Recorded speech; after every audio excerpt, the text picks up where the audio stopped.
Hello students, बहुत बहुत स्वागत है बेटा आपका एनसीईआरटी इन्फो बाइट्स के अगले वीडियो सेक्शन में।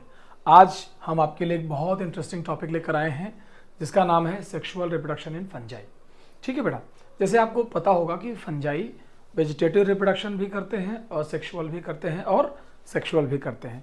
किसी अदर वीडियो में हम असेक्सुअल रिप्रोडक्शन पर बात करेंगे।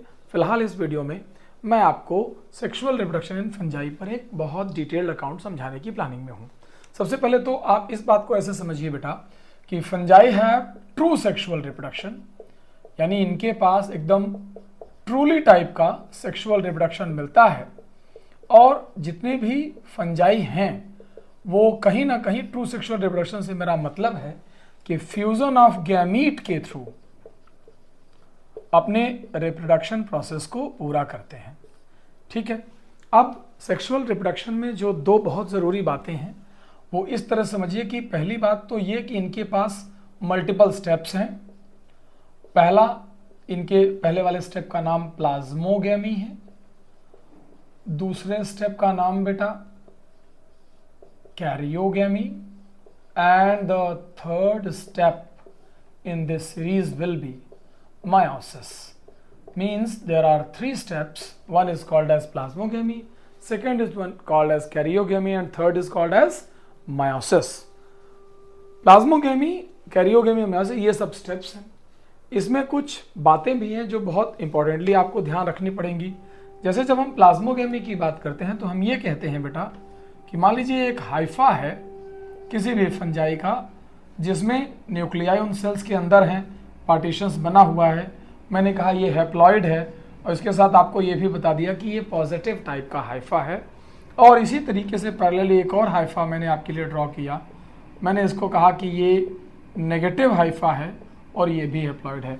You need to remember that कि फंजाई में ट्रू सेक्सुअलिटी नहीं प्रेजेंट है। फंजाई में पॉजिटिव और नेगेटिव पाए जाते हैं and this behaviour is called as parasexuality. क्या कहते हैं? पैरासेक्सुअलिटी, याद रखिएगा। तो जब इस तरह के दो हाइफा जो पॉजिटिव और नेगेटिव हैं इन्हें कंपैटिबल हाइफा कहा जाता है।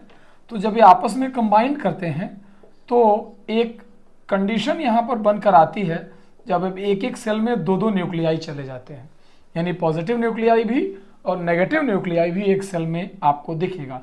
This was positive and this was negative nuclei combined together and this condition is called as dikaryophase. क्या कहते हैं बेटा इस कंडीशन को? डाइकैरियोफेज, यानी डाइकैरियोटिक स्टेज कहें, डाइकैरियोफेज कहें। आपको एक डिस्क्लेमर यहां और बता देता हूं कि ये फेज प्रेजेंट होती है केवल दो ही फंगल क्लासेस में, प्रेजेंट इन एस्को यानी एस्कोमाइसीट्स एंड बेसिडियोमाइसीट्स ओनली, यानी केवल और केवल एस्को और बेसिडियो में होती है। यहां पर जान लीजिए कि ये कंडीशन जिस तरह से डाइकैरियोफेज बनने की है फाइको में नहीं होती है। इसका रीजन ये है कि वहां पर जो प्लाज्मोगैमी है और कैरियोगैमी है वो साइमल्टेनियस हो जाती हैं, इमीडिएट हो जाती हैं। और ड्यूटरो में ये इसलिए नहीं होती है बेटा क्योंकि वहां तो सेक्सुअल रिप्रोडक्शन ही नहीं होता। फाइको में क्यों नहीं बनती? बिकॉज वहां पर प्लाज्मोगैमी और कैरियोगैमी इमीडिएट होती है। अब आगे बढ़ जाते हैं। इस इवेंट का नाम मैंने और आपने डिस्कस किया था प्लाज्मोगैमी। प्लाज्मोगैमी के बाद डाइकैरियोफेज N+N मेंटेन होती है। You can not call it as diploid, you will call it as dikaryophase and N+1, N+N।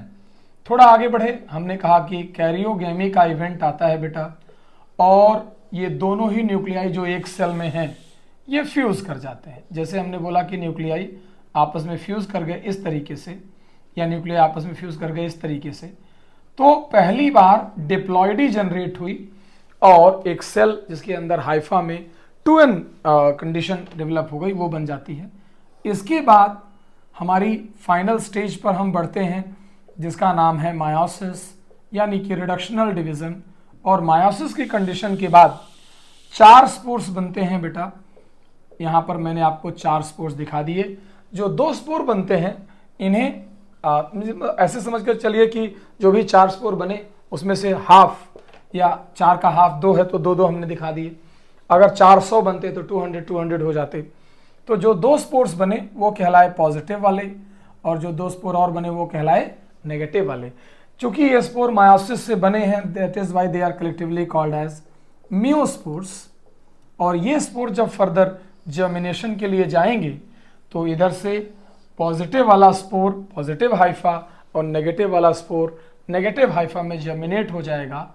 सो यहाँ भी जर्मिनेशन और यहाँ भी आप जर्मिनेशन के तौर पर इसे जान सकते हैं कि किस तरीके से हमने जर्मिनेट होते हुए ये हाइफा देखा। आप जरा समझिए, समराइज कर देता हूँ मैं। फाइकोमाइसीट्स और एस्कोमाइसीट्स में डाइकैरियोफेज नहीं बनते हैं, सॉरी फाइको में और ड्यूट्रो में, जो कि ये डाइकैरियोफेज केवल एस्को और बेसिडियो में ही बना करती हैं। 3 स्टेज सेक्सुअल रिप्रोडक्शन के होते हैं, plasmogamy, karyogamy and meiosis. Fungi में ट्रू सेक्सुअल रिप्रोडक्शन पाया जाता है जो कि फ्यूजन ऑफ गैमेट्स से कंप्लीट होता है। ठीक है बेटा, ये सभी टॉपिक्स रिवाइज कीजिएगा, बहुत अच्छे से ध्यान रखिएगा।